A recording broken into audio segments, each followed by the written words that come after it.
Hello friends, welcome you all. आज का topic बहुत ही इंटरेस्टिंग एंड इम्पोर्टेंट है। ये टॉपिक मैंने इसलिए चूज़ किया है क्योंकि रिसेंटली वेस्ट बंगाल गवर्नमेंट ने नोटिफिकेशन जारी किया है अपने डॉक्टर्स को। बोले हैं कि सी सेक्शन डिलीवरी करने के लिए आपको स्पेसिफाई रीज़न देना पड़ेगा। तो आज जानते हैं सी सेक्शन डिलीवरी क्या है। सी सेक्शन जो डिलीवरी यहाँ पर लिखा हुआ आप लोग देख पा रहे हैं, ये सी सेक्शन डिलीवरी एक बेबी बर्थ का नेचुरल प्रोसेस, दो तरह का प्रोसेस होता है। एक नेचुरली होता है और एक सी सेक्शन। सी सेक्शन ये सर्जरी लिखा हुआ है, मतलब आप लोग समझ पा रहे हैं ये सर्जरी प्रोसेस है। ओके, सी सेक्शन का मतलब है caesarean. these are the cesarean and this is done through a surgery। तो सर्जरी के माध्यम से ये होता है। और नेचुरल या नॉर्मल डिलीवरी में जो है ना, वो बेबी को भी अपना एफर्ट देना पड़ता है, मदर को भी अपना एफर्ट दे, दोनों ही 50-50% एफर्ट देंगे तो नेचुरली भी ये सिस्टम में हमारा जो नेचर ऐसे ही है।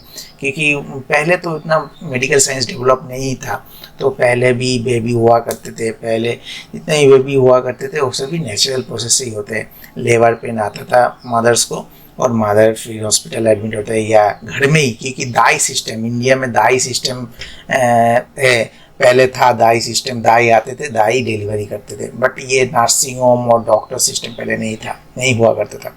तो बेसिकली ये नेचुरल प्रोसेस है, क्योंकि सिस्टम हमारा जो नेचर इसी हमारा शरीर को ऐसे ही बनाया, क्योंकि मदर्स का शरीर को, फीमेल का शरीर को ऐसे ही बनाया क्योंकि वो नेचुरल बर्थ करने में सक्षम हो। तो बट जितना डेवलप हो रहा है साइंस, मॉडर्न साइंस जितना डेवलप हो रहा है, मेडिकल साइंस डेवलप हो रहा है, उसके साथ साथ कुछ भी प्रोसेस आ गया। तो ये सब प्रोसेस जो है ना, वो हमारे नीड के बेसिस पे बना है। मीन्स पहले बहुत जिस तरह से नेचुरल बर्थ भी होता था, बेबी का बेबी डेथ भी होता था थ्रू दिस नेचुरल प्रोसेस, कुछ मामले में। क्योंकि कुछ मामले में बेबी का कुछ कॉम्प्लिकेशन रहता था, मदर्स का कुछ कॉम्प्लिकेशन रहता था, तो वो उसको ओवरकम करने के लिए ये डॉक्टर ने किया कि ये हम लोग सी सेक्शन सर्जरी करके इसको काट के पेट के दिस साइड, ये आप देख पा रहे हैं ना, काटने का जो पिक्चर डायग्राम दिया गया यहाँ पे, वो यहाँ पे काट के बेबी को निकाल लेते थे। तो बट ये तो था कुछ बाईपास करने के लिए, कुछ प्रॉब्लम अगर मदर्स को हुआ उसको ओवरकम करने के लिए ये प्रोसेस था। बट टुडे सिनेरियो ये कुछ कॉमर्शियल हो गया। मीन्स आजकल का नर्सिंग होम, डॉक्टर्स जो है ना, वो थोड़ा कॉमर्शलाइजेशन के चक्कर में पेरेंट्स को फोर्स करते हैं, आप लोग जाइए सी सेक्शन में, ये आपका बेनिफिट के लिए, बच्चे के बेनिफिट, बहुत तरह से उनको एक तरह का डराते हैं, डरा के बोलते हैं आप लोग सी सेक्शन में जाइए। तो बट इसके लिए मैं आपको एक चार्ट दिखाने वाला हूँ। इसमें देखिए, पढ़िए। इसमें जो सर्वे किया गया था 2021 में, इंडिया का जो रेट था वो 21.5% है। बट WHO का अलग मानना है। WHO आप लोग जानते हैं, वर्ल्ड हेल्थ ऑर्गेनाइजेशन जो है, वो मानते हैं ये 10 to 15% ही रहना चाहिए, उससे ज़्यादा नहीं रहना चाहिए। ओके, क्योंकि 10 to 15% है तो हमारा सिस्टम हेल्दी रहेगा। और इससे क्योंकि नेचुरल प्रोसेस से एक रिलेटेड है वो IQ। बच्चों का जो IQ है ना, इंटेलिजेंट कोसेंट, वो भी सही रहता है अगर नेचुरल डिलीवरी हो जाए। बट कुछ कॉम्प्लिकेशन अगर रहेगा तो हम जा सकते हैं caesarean. But today's commercial system, today's nursing homes और हॉस्पिटल्स क्या करते हैं ना, प्राइवेट, वो अपने पेरेंट्स को फोर्स करते हैं एक तरह का, ये आप लोग सी सेक्शन, ये सी सेक्शन से ही होगा। तो ये टॉपिक मेरे चूज़ करने का रीज़न यही था। वेस्ट बंगाल गवर्नमेंट ने रिसेंटली नोटिफिकेशन जारी किया है अपने डॉक्टर्स को। बोले हैं कि आप लोग अगर सी सेक्शन में जाते हैं तो आपको प्रॉपर जस्टिफिकेशन देना पड़ेगा। ओके, ये आप क्यों जा रहे हैं, कि क्या प्रोसेस है, क्या कॉम्प्लिकेशन मदर्स में हुआ, क्या कॉम्प्लिकेशन बच्चे में है जो आप सी सेक्शन डिलीवरी कर रहे हैं। तो इस सारी प्रोसेस के बारे में मैं आपसे डिस्कस करने वाला हूँ। नेचुरल प्रोसेस में और सी सेक्शन प्रोसेस में क्या डिफरेंस है। नाउ यहाँ पे आप डायग्राम में देख पा रहे हैं, बहुत तरह का बेबी का पोजीशन का बारे में यहाँ पे दिखा हुआ। आप देख रहे हैं बेबी का हेड ये है, यहाँ पे कभी हेड यहाँ पे रहता है, कभी हेड नीचे रहता है। तो ये बहुत सारा lower transverse, lower vertical, incision, classical. So doctor लोग जाते हैं सी सेक्शन में जाने का कुछ कारण है। तो कुछ मेन जो कारण है ना, वो है फर्स्ट है डिस्टोसिया। डिस्टोसिया में क्या होता है ना, डिस्टोसिया में बेबी का जो पोजीशन है, मतलब पर्टिकुलर पोजीशन में वो अगर फिट नहीं है, शायद इस पोजीशन में बेबी का सर ऊपर रह गया और उसका जो हिप का पोजीशन है वो नीचे है, तो उस टाइम बेबी बाहर नहीं आ पाएगा, क्योंकि ये बहुत ही छोटा जगह होता है उसको निकलने के लिए। तो इस पोजीशन में अगर इस तरह का पोजीशन अगर हो जाता है तो उसको बोलते हैं डिस्टोसिया। बेबी के इस टर्म को डॉक्टर लोग ये प्रिस्क्रिप्शन में इस टर्म को यूज़ करके जा सकते हैं सी सेक्शन में। और नेक्स्ट जो है प्लासेंटा प्रीविया। प्लासेंटा प्रीविया जो है ना, ये प्लासेंटा मतलब बेबी, देखिए बेबी जो अटैच है ना, ये बेबी का देखिए ये अम्बिकल कॉर्ड है, आप लोग देख पा रहे हैं यहाँ पे भी अम्बिकल कॉर्ड है, वो बेबी का यूटेरस वॉल, मदर का यूटेरस वॉल के साथ अटैच रहता है। तो ये प्लासेंटा प्रीविया में क्या होता है ना, यहाँ पे इस पोजीशन, सपोज ये बेबी है, इसका जैसे प्लासेंटा इधर है, सपोज ये प्लासेंटा अगर यहाँ पे रह जाता, ये क्या करता है ना, इसको ब्लॉक कर रहा है, प्लासेंटा इसको ब्लॉक। ये भी रीज़न, ये यूएसजी के थ्रू यूएसजी अल्ट्रासोनोग्राफी अगर डॉक्टर देखते हैं ये प्लासेंटा इस पोजीशन पे फंस गया है, तो इस टाइम डॉक्टर बोलते हैं नहीं, आपको सी सेक्शन में जाना चाहिए, क्योंकि यहाँ से तो बेबी अभी निकल नहीं सकता। अभी देखिए ये प्लासेंटा यहाँ पे है, ये प्लासेंटा यहाँ पे, यहाँ है, इसका प्लासेंटा भी, ये प्लासेंटा मतलब समझ रहे हैं ना, ये अगर बेबी है, ओके, बेबी का जो नेवल पोर्शन है वहाँ उसके साथ मदर का यूटेरस में कनेक्शन रहता है, क्योंकि इसी से ब्लड सब कुछ, इसी ब्लड सप्लाई होता है, उसी से तो बेबी सब कुछ अपना करता है।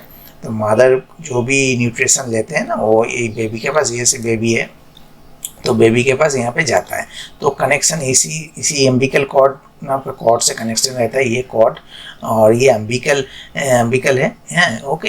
ये जो प्लासेंटा है ना, प्लासेंटा यहाँ पे चिपका हुआ रहता है यूट्रस में, तो प्लासेंटा से अगर कनेक्शन रहता है, अगर वही प्लासेंटा का पोजीशन मैंने दिखाया यहाँ पे आ गया, जिस पोजीशन में बेबी निकलने वाला था, ओके, पेल्विक पोजीशन में यहाँ पे अगर अटक जाता है, तो उस टाइम उस सिचुएशन को हम लोग बोलते हैं प्लासेंटा प्रीविया, यहाँ पे लिखा हुआ प्लासेंटा प्रीविया। ये तो एक डिस्टोसिया हो गया, प्लासेंटा प्रीविया हो गया, और एक है फीटल डिस्ट्रेस। तो व्हाट इज फीटल डिस्ट्रेस, इसको अगर हम जाएंगे तो ये जो एम्बिकल कॉर्ड है ना, ये आप देख रहे हैं यहाँ पे, मैं इसको मिटा रहा हूँ फिर से। अब यहाँ पे देखिए, यहाँ पे जो एम्बिकल कॉर्ड है यहाँ पे लगा हुआ है, ये जो एम्बिकल कॉर्ड है, ये अगर बेबी का गला के यहाँ से फंस जाता है, बहुत टाइम फंसने के बाद क्या होता है ना, ये जो लिखा हुआ फीटल डिस्ट्रेस, इसको फीटा हम लोग सब जानते हैं, इसको फीटस बोलते हैं बेबी को, जब ये बेबी माँ के अंदर रहता है। तो ये जो अम्बिकल कॉर्ड अगर गला में फंस जाता है, तो वो अगर निकलने का कोशिश भी करेगा यहाँ से, तो निकल नहीं पाएगा, क्योंकि वो फंस चुका है। तो उसको भी कैसे डिटेक्ट करते हैं, USG, through USG ultrasonography, okay, ultrasound देके और हम लोग डिटेक्ट। तो ये तीनों जो है ना, ये तीनों बहुत ही इंपॉर्टेंट है सी सेक्शन जाने के लिए, डिस्टोसिया, प्लासेंटा प्रीविया और फीटल डिस्ट्रेस। तो यही तीनों में से ज़्यादातर डॉक्टर इसको रीज़न मानते हैं, जो हम आज सी सेक्शन में जा रहे हैं, तो ये तीनों, बहुत डॉक्टर कोई रीज़न नहीं देते। तो अभी गवर्नमेंट बोल रहे हैं ये आपको रीज़न देना पड़ेगा, क्या रीज़न है आप सी सेक्शन में जा रहे हैं, क्योंकि सी सेक्शन एक बड़ा सर्जरी होता है, सर्जरी के थ्रू जाते हैं, और बेबी का भी कोई एफर्टलेस और डिलीवरी होता है, तो इससे कुछ तो घाटा होता है, क्योंकि WHO इसको मना कर रहे हैं, गवर्नमेंट मना कर रहे हैं। तो but commercial nursing home in लोग तो करते हैं, क्योंकि उनको पैसा कमाना है। तो ये जो है, ये तीनों रीज़न में से किसी एक रीज़न को देना पड़ेगा डॉक्टर को अब, क्योंकि डॉक्टर अगर देख लेंगे बेबी का पोजीशन सही है, सपोज जब ये ऐसा है, इसका प्लासेंटा भी सही जगह पे है, बेबी का हेड भी सही जगह पे है, तो ये देखिए, ये है परफेक्ट कंडीशन, ओके, ये पोजीशन परफेक्ट, बेबी यहाँ से निकल सकता है। तो इसको भी अगर ये डॉक्टर लोग सी सेक्शन में सर्जरी कर देते हैं, सिजेरियन कर देते हैं, तो ये गलत है, ये गलत है। क्योंकि अगर वो यूट्रस यूएसजी करके देख लेते हैं, जो यूट्रस का इधर प्लासेंटा है, अम्बिकल कॉर्ड भी सही से है, गला में कोई फंसा हुआ नहीं है, बेबी का पोजीशन भी परफेक्ट है, फिर भी ये सब पेरेंट्स को भी फोर्स किया जाता है, या आप जाइए सी सेक्शन में कीजिए, या कम्फर्टलेस डिलीवरी होगा, कोई पेन नहीं होगा। तो पेरेंट्स अपना हेल्थ के लिए वो चले जाते हैं उसमें, बट ये आपसे डॉक्टर लोग इस तरह का केस में भी वो नहीं ले जा सकेंगे। तो इसलिए नया ये जो कंडीशन है उनको प्रिस्क्राइब करना पड़ेगा इस कंडीशन के लिए। नाउ मैं कुछ डिस्कस करता हूँ, ये और क्या कंडीशन होती है। ये तो मेन 3 कंडीशन मैंने बोल दिया। और एक जो कंडीशन होता है मल्टीपल बर्थ, अगर बेबी 2 है, ओके, ट्विंस होता है ना यहाँ पे, जैसे एक बेबी हम लोग देख पा रहे हैं, यहाँ पे एक बेबी, यहाँ पे एक बेबी, बट ट्विंस बेबी है उस टाइम में भी ये हो सकता है। और मदर का हाइपरटेंशन, ये शुगर, ब्लड शुगर है, उस टाइम उस सब के कारण दिखा के और डॉक्टर जा सकते हैं, वो सब कारण अगर होगा पेरेंट्स को। तो ओवरऑल यही है आज का टॉपिक, जो कैसे हम लोग कैसे इस तरह से गवर्नमेंट का जो मैंने रूल्स मैंने बोला है, ये गवर्नमेंट क्या कर रही है, क्योंकि इंडिया में ज़्यादा है ना, क्योंकि वर्ल्ड हेल्थ ऑर्गेनाइजेशन का है ओनली 10.15%, बट इंडिया का आप लोग देख पा रहे हैं यहाँ पर 21.5%। तो यही है आज का टॉपिक है। मैं बहुत ईजी में समझा पाया शायद आप लोगों को। ये सी सेक्शन डिलीवरी क्या है, ये कुछ नहीं है, ये बेली के यहाँ पे कट करके बेबी को निकाला जाता है थ्रू सर्जरी, सिजरियन बेबी बोलते हैं इन लोगों। तो ये आज का नया जनरेशन, नया डॉक्टर लोग ज़्यादातर यही प्रेफर करते हैं सर्जरी को। बट अगर वो प्रेफर करेंगे तो उनको मैंने जैसे बोला आपसे, इस तरह का कंडीशन उनको लिखना पड़ेगा, क्या है प्रॉब्लम।